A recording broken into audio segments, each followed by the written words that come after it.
7 novembre 2024, nous sommes, mesdames et messieurs, bienvenue à tous sur votre émission matinale, le meilleur réveil. Rien n'a changé. Nous démarrons donc tout de suite avec la toute première rubrique de cette émission, la revue des titres. Et quand on dit la revue des titres, on annonce Mathieu Kolawole-Bokor sur ce plateau. Mathieu Kolawole, bonjour. Bonjour Latifat, bonjour à tous les amis téléspectateurs, bonjour à toute l'équipe de réalisation. Après le coup d'hier, c'est un plaisir de vous retrouver. Moi, je ne vous en veux pas. Bon, enfin, oui, j'ai compris. Alors, c'est avec vous, nous allons nous lancer donc tout de suite dans la revue des titres et on démarre par quel quotidien? On démarre par le matinal. Le matinal, mesdames et messieurs, qui affiche en sa machette morcellement et vente du site du maraîchage de la zone Sika à Semekoudi, une commission d'enquête en gestation. Une session extraordinaire du conseil communal bientôt convoquée sur le sujet. Et puis le patriote Talon devrait s'inquiéter du silence des Béninois, atmosphère socio-politique et économique très tendue, dit-il. Le pays émergent qui met centre de formation de football des jeunes filles de l'Okosa. Lancement officiel des travaux de construction hier par le président de la FBF, Mathurin de Chacus. La Nation. Les députés aguerris pour son examen et vote projet de loi de finances générales 2025. Fraternité qui met présidentielle 2024 aux États-Unis. Donald Trump, l'homme qui déjoue les pronostics, impression de quelques citoyens africains vivant aux USA, la date clé avant l'investiture du 47e président des États-Unis. Journal locaux qui met affichage anarchique, des visuels de publicité dans les communes du Grand Okoué. Le gouvernement lance des mesures répressives appropriées. Et puis Gaskiani, info qui met Joël Aïvord, défenseur des causes, désespéré.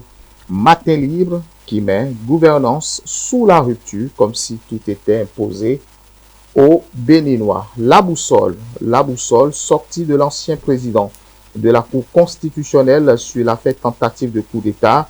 Rachidi Badamansi salue la neutralité du professeur Olo. Et ce serait tout, Latifat, pour la une des journaux de ce jour.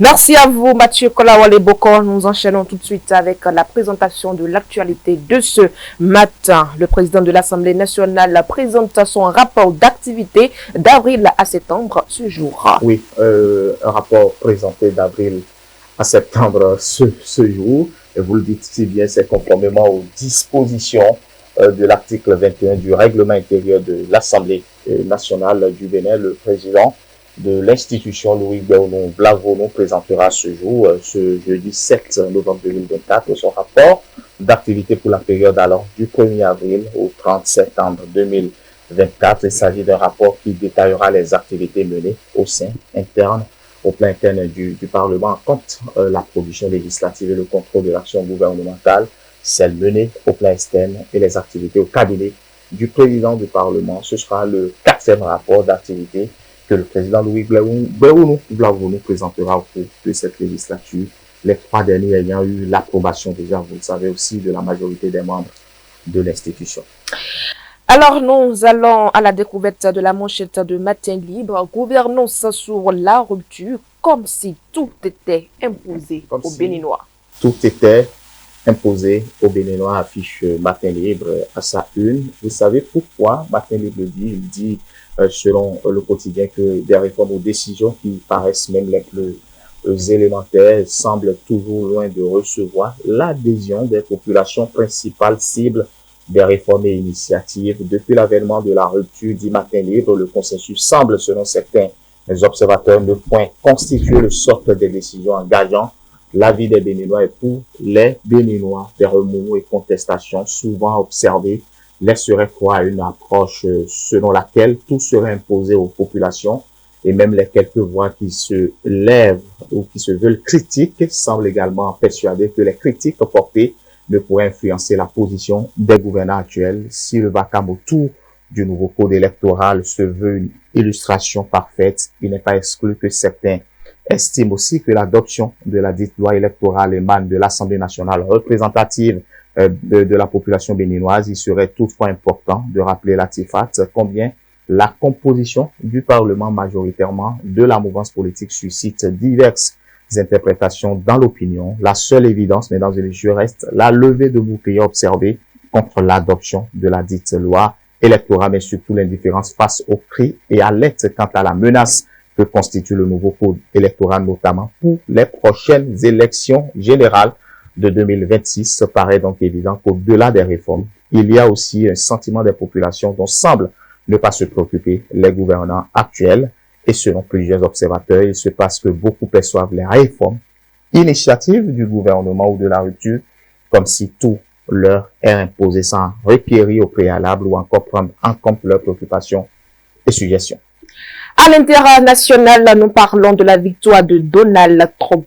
Mathieu Kolawole-Bouko, à quoi doit-on s'attendre sur le plan économique? Sur le plan économique, vous le demandez si bien, Donald Trump, oui, la victoire de Donald Trump face à Kamala Harris comme 47e président des États-Unis transforme radicalement les perspectives économiques américaines après un premier mandat 2017 à 2021. Le mania de l'immobilier reprend les rênes du pays avec un arsenal de mesures protectionnistes, voilà, qui promet de bouleverser l'ordre commercial mondial, fait de lance du nouveau programme présidentiel une refonte drastique des tarifs douaniers, a-t-il dit, menace de déclencher aussi des turbulences sur les marchés internationaux. Les marchandises étrangères subiront une taxation de 10% à 20%, tandis que les produits chinois se verront imposer des surtaxes allant jusqu'à 60%, voire 200% pour certaines catégories.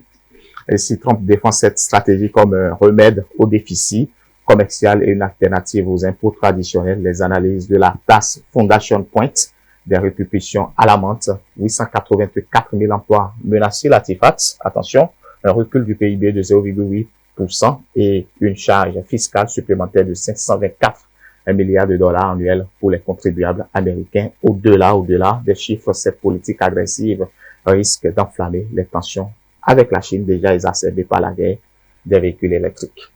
Dans l'actualité sportive de ce matin, nous parlons des 5e et 6e journées des éliminatoires de la CAN 2025. Publication des guépards sélectionnés. De quoi Guénotre a-t-il peur? Mathieu Bouko. De quoi Guénotre a-t-il peur? Une interrogation en tout cas difficile de répondre. Le 11 national, mesdames et messieurs, devrait normalement à affronter les Super Eagles.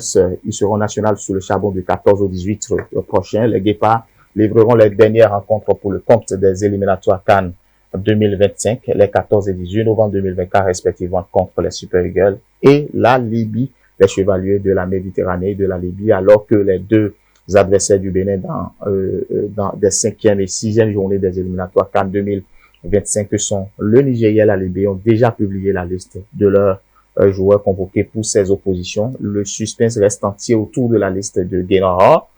En tout cas, c'est ce que dit Matin Libre.